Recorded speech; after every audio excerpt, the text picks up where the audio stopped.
Curse of War. Ansharga's plague undiminished continued to linger the empire. In Memphis, a king became victim to this deadly plague. Emissaries dispersed to the kingdoms of the empire to summon the royal family, who are descendants of the four lords and the founders of the empire, the four kings of Armageddon. In Memphis, the royals gathered for the ceremony of his death.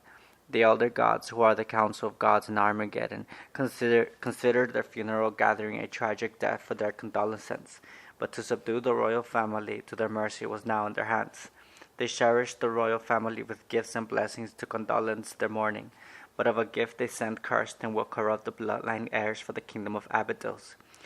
But Princess Elizabeth's bloodline will be cursed and holy, where birthright inheritance to the throne of Abydos and of divine dominion for as long as they remain in power. During the ceremony, she obtained the cursed pendant necklace from Azazel. Upon returning to Abydos, the curse of her gift had already begun. In the night as they journeyed, the eyes of beasts glowed from the shadows of the wilderness.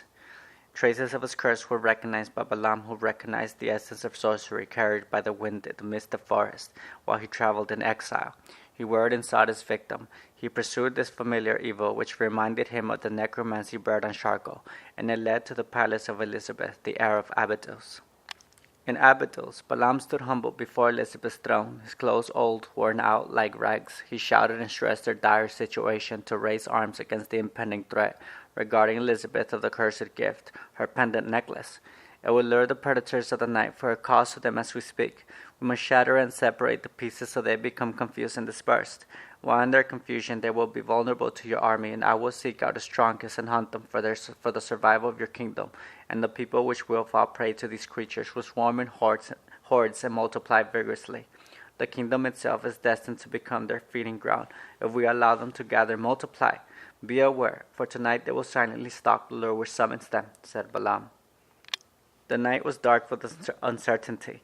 The beasts of the curse should arrive at any given moment. Defenders at the gates stood weary but watchful into the valley of darkness in the distant forest. Like a stampede, they swarmed silently from the forest with dark furs towards the walls of the kingdoms of Abydos. Their dark fur made them invisibly undetectable under the black night. Balaam then cast sorcery flares of light into the sky to descend slowly while shedding light upon the valley. Light from the sorcery flares revealed the horror. On their valley horizon were the swarming hordes of beasts approaching their gate. Sound the bells, Commander shouted eagerly. Bells could be heard alarming the panic across the kingdom, like sirens to warn the innocent and summon the warriors. In the streets of the city, men with spears fought to protect their households and prevent their advance. Terrible screams could be heard from homes raided by beasts. Archers positioned themselves on the roofs. These predators were flooding the kingdom alleys. In Elizabeth's palace, Zuleika shut herself in with Elizabeth, who cried on her knees before the tragic sounds of horror and mourning in her kingdom. Zuleika is an inexperienced servant with unfinished training. My dear lady, tonight I must confess myself to you, for I have intimately devoted myself to you. Then she dropped her breastplate, her sheath across her belt, and the weight of her clothes dropped to reveal her body. She let loose her brunette hair and forced herself to wrestle Elizabeth against the floor. Considering the consequences of her actions, she discerned the risk when tonight may also be her last day.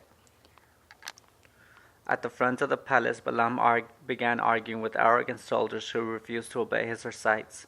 He already managed to set up the pikes for a strategical battle. The palace courtyard was eventually filled with battle.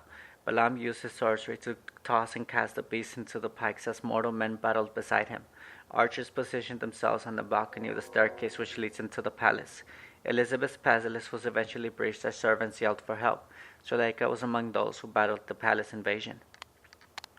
The battle came to a sudden stop when the howling roar of the beast Alpha drowned all in silence and shocked the kingdom in horrifying fear as it stood tall and formidable as a dark figure on the horizon.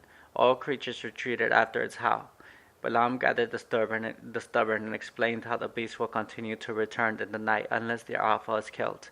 We must ride out as four on horses, and Elizabeth must break, and we will scatter the curse. We will hunt the Alpha beast and kill it, said Balaam. The gift was shattered, and the horsemen rode away with 5 fragments of the curse. A fragment was sent to the young king, a demon teenager who long ago in secret replaced a newborn baby, who is the royal blood and heir of Nightfall, Gebelesis. For Imhotep, the youngest king of Arcadia, and for Daran, Boel, and Isabel, the leaders of Elizabeth's army in Abydos. Each fragment is for Gebelesis, Imhotep, Daran, Boel, and Isabel. Elizabeth's army stationed themselves with cursed fragments outside the kingdom strategically to lure the creatures to their command posts and deadly encampments designed with traps and pikes, as well as archery kill zones. Balaam led the horsemen into the wilderness to hunt the Alpha.